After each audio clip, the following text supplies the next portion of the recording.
제주도 가서 커피숍 하시는 분들이 그렇게 많이 계셔서 다시 역귀농하는 사례도 굉장히 많더라고요. 너무 많이 몰렸으니까.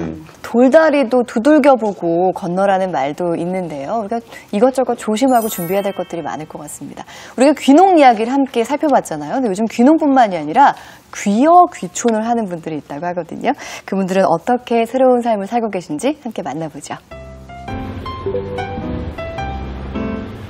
귀촌의 새로운 트렌드 귀여. 오랜 도시 생활 끝에 귀여를 결심해 부산에 정착한 사례자를 만나봤습니다. 예. 안녕하십니까. 기장 앞바다에서 새로운 인생을 살고 있는 귀여 6년차 최일천 씨. 공무원 15년 하고 또 공무원 생활도 잘 안 맞더라고요, 저하고. 그래, 일반 이제 회사에 중견 간부로 해가 한 10년 근무했거든요. 중소기업은 또 노후가 보장이 안 되더라고요. 그래서 젊을 때, 조금이라도 젊을 때 노후 대책을 세워야 되겠다 싶어. 처음 2년간은 적응과 생활 등 어려움이 많았다고 하는데요. 미역으로 유명한 기장. 지역 주산물인 미역 양식을 묵묵히 배우며 지역민들의 신뢰도 얻기 시작했습니다. 네, 처음에 오면 이렇게 이상하게 봅니다. 저 도시생활 하다가 오면 저 조금 있다가 일 좀 하다가 뭐 가겠지 뭐 이렇게 생각하지 적극적으로 이렇게 도와주는 분이 없어요. 동네 분들이 이제 마음을 얻는 게 참 힘들더라고요. 수고하셨습니다. 시원한 냉수 한잔 마시세요. 좀 이따 점심 준비할게요. 도시에서는 평범한 가정주부였던 아내, 이제는 직접 미역 판매까지 한다고 하는데요. 처음에는 너무너무 힘들었어요. 완전 하루 종일 아침 9시에 출근해가지고 오후 7시까지 파라솔 하나 쳐놔놓고 하루 종일 제가 서서 굉장히 힘들어갖고 막 힘줄도 늘어나고 이 힘든 거를 이겨내야지. 그러면 이렇게 돈이 되는구나. 그 과정까지 한 2년인데 그를 고비를 못 참고 가시는 분들이 너무 많으세요. 힘든 귀여 생활의 고비를 잘 넘기고 이제는 혼자서 능숙하게 바다에 나갈 준비를 하는 최일천 씨. 배 타고 5분, 가까운 거리에 일천 씨 부부의 미역 양식장이 있습니다. 이달 말부터 시작하는 미역 양식 준비로 매일 바다에 나온다는 최일천 씨. 바다에 깔린 밧줄을 올려 미역 종자 이식이 잘 되었는지 확인하는데요. 이건 어떤 미역인가요? 이게 물미역, 이건 쫄쫄이 미역인데 돌미역, 돌미역 종류인데 한 40일 있으면 출하됩니다. 이만큼 큽니다. 힘들고 고된 바다 일, 기여해서 자리 잡고 정착하기까지 많은 어려움이 있다고 하는데요. 와보면 힘들어요. 너무 육체적으로 힘들고 이러니까 이제 못 견디고 가시는 분들도 계시고, 그 다음에 이제 보면 부부가 이렇게 같이 와야 되는데 또 이제 와이프가 또 안 오려고 하는 분들이 있더라고요. 그런 경우에 또 이게 이제 기후에서 정착하기 힘듭니다.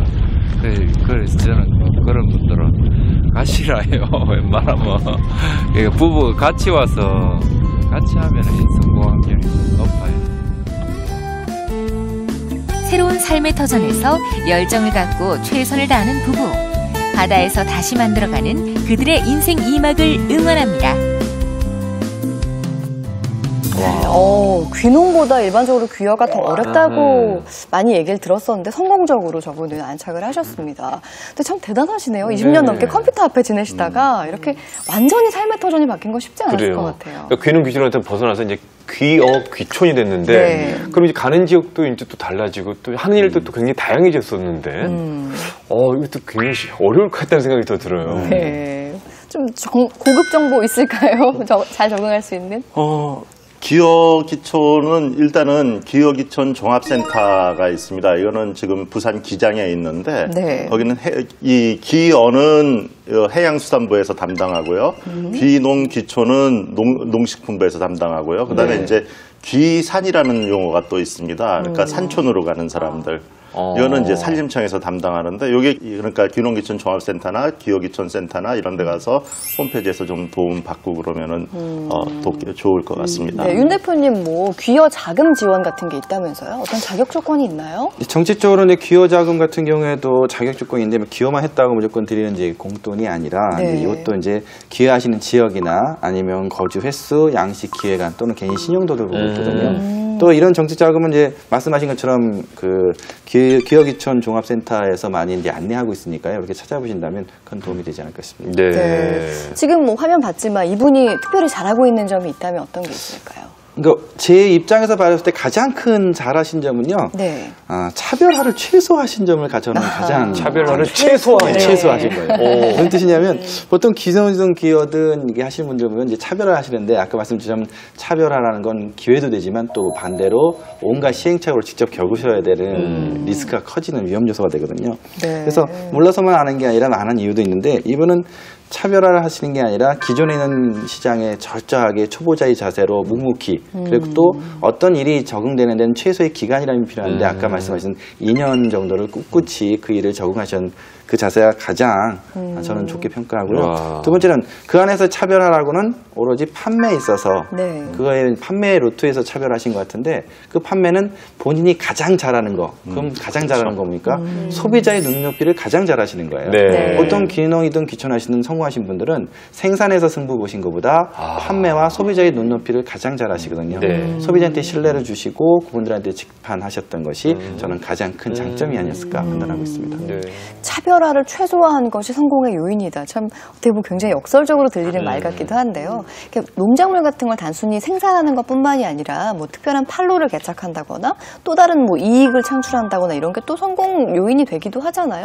그런 제가 거에 대한 조언을 주신다면. 덧붙여 말씀드리면 그 많은 귀농하신 분이 농산물 생산하면 인터넷으로 알아서 다 팔 거라 기대하시는 분이 많으세요. 네. 근데 인터넷 시장은 일단은 품질보다는 가격을 많이 보고요. 네. 두 번째로는 또 한 가지는 인터넷에서 사시는 소비자들은 철새 같습니다. 네. 한번 왔다가도 한 번에 훅 갈 수 있기 때문에 그렇죠. 최저가를 또 찾아서. 그렇죠. 네, 얼굴 맞아요. 보고 신뢰를 주는 것이 아마 이분들이 가장 잘할 수 있는 장점이 아닐까 네. 싶습니다. 네. 또 와이프가 적극적으로 같이 참여해서 부부의 어떤 팀워크를 만들어 나간 것도 좋은 점이라고 볼 수가 또 있습니다. 뭐 성공 또 귀촌을 여는데 특급 노하우로 뭐 6차 산업이라는 게 또 있다고. 네. 이 이제 6차 산업은 원래 이제 일본에서 시작된 건데요. 그러니까 1차가 농업이고 그다음에 이제 2차가 이제 가공, 공업 이런 거고 2차 산업이. 네. 그다음에 이제 3차 산업이 서비스인데 1차, 2차, 3차를 더해도 6이고 곱해도 6입니다. 근데 그러네요. 그러니까 1차 산업과 2차 산업과 3차 산업을 같이 융복합시키면은 네. 이것이 부가가치가 굉장히 커진다. 뭐 이런 얘기입니다. 그 차 타고 그 시골 가다 보면은 체험 농장, 맞아요. 뭐 체험 목장에서 가면 이렇게 뭐 딸기도 하루 종일 따고 네, 네. 뭐 거기서 만든 어떤 그런 상품도 잼도? 예, 맞아요. 구매할 수 있고 이런 거를 말씀하시는 예, 거죠. 예, 그렇습니다. 부가가치의 극대화를 어떻게 시킬 수 있느냐의 문제고, 그래서 이제 시청자 여러분들께서는 그 6차 산업에 관심을 좀 많이 가져주셨으면 좋겠고요. 네. 그 인터넷 검색창에 6차 산업.com을, 6차 산업은 한글로 6차 네. 산업.com을 치시면은 자세한 내용이 나와 있습니다. 물론 정부에서 하는 네. 사이트고요. 네. 그러니까 뭐 어떤 귀농귀촌에서 성공을 거두는 것도 참 중요한데 뭐 사례에서도 나오지만 가족 간의 어떤 미리 네. 어떤 협의가 일어나지 않았을 경우에는 정말 아내분은 서울의 도시 아이들과 같이 있고 또 남편분만 가 계시고 이런 경우도 있거든요. 사실 네. 우리가 행복하자고 하는 건데 가족들이 이렇게 뿔뿔이 흩어진 모습 보면 좀 안타깝기도 하고 네. 그래요. 제가 아는 분은 그 아내분이 더 적극적으로 먼저 귀농을 생각했는데 네. 많은 분들이 그러실 거예요. 내 아이가 교육이라는 경쟁에서 이겼으면 좋겠다는 마음도 들지만 또 이런 데서 사는 아이들을 되게 안쓰러워하는 분들도 많거든요. 그래서 좀 전원에서 자연에서 아이들을 키우고 싶다.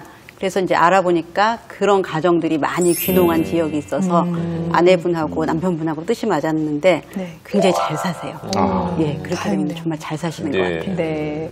자, 이렇게 가족 모두가 행복해질 수 있는 귀농귀촌의 성공 노하우에 대해서 이야기를 나눠봤는데요. 저희가 핵심 내용을 정리해봤습니다. 함께 보시죠.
네, 성공적인 귀농귀촌의 노하우 함께 살펴봤습니다. 어떻게 두 분 가실까요? 어떻게 느끼셨어요? 같이 가실래요?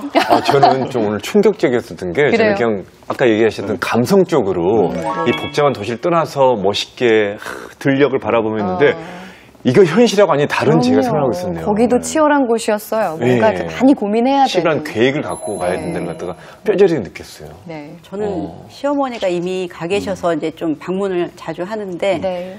이게 정말 감성은 다 필요 없고 능력과 준비밖에 없더라고요. 그래서 잘할 수 있을까 하는 좀 뭐랄까 자신감이 오히려 일단 떨어지는. 일단 보류. 오히려 보류하게 되셨군요. 치밀하게. 네, 이렇게 많은 분들이 오늘 정보를 통해서 더 고민이 깊어지셨을 것 같거든요. 마지막으로 귀농귀촌을 계획하고 계신 분들께 한마디만 해주신다면 어떤 게 있을까요? 엄마가 똑똑해야지 나라가 살고요. 나라가 살아야지 내 아이들이 행복해질 수가 있습니다. 네. 귀농귀촌 철저하게 준비하고 그리고 시행하십시오. 성공할 수 있습니다. 네, 윤 대표님. 저는 예비 귀농인들은 안 해본 농사에 대해서 두려움이 큽니다. 하지만 지역민들은 귀농인들을 되게 두려워하십니다. 왜냐하면 농사 기술은 3년 정도 시행착오 하시면 충분히 생각하시는데 그분들은 잘 파시고 굉장히 계획적이십니다. 여러분이 내가 하던 경험과 하던 가장 잘하던 걸 가지고 농업의 발전에 이바지하면서 나의 또 사업적 새로운 모델을 받았다면 아마 농업은 여러분한테 또 다른 개천에서 용날 수 있는 기회를 주는 기회의 땅이라고 생각합니다. 이야, 멋있다. 네. 요즘 참 우리 인생이 길다 이런 얘기 많이 하시더라고요. 제2의 인생을 저기 고향에 내려가거나 지역에 내려가서 귀농귀촌을 통해 성공적인 삶을 계획하고 계신 분들께 오늘 저희 방송이 좀 도움이 되었기를 바랍니다. 저희는 여기서 인사드리겠습니다. 고맙습니다. Every little star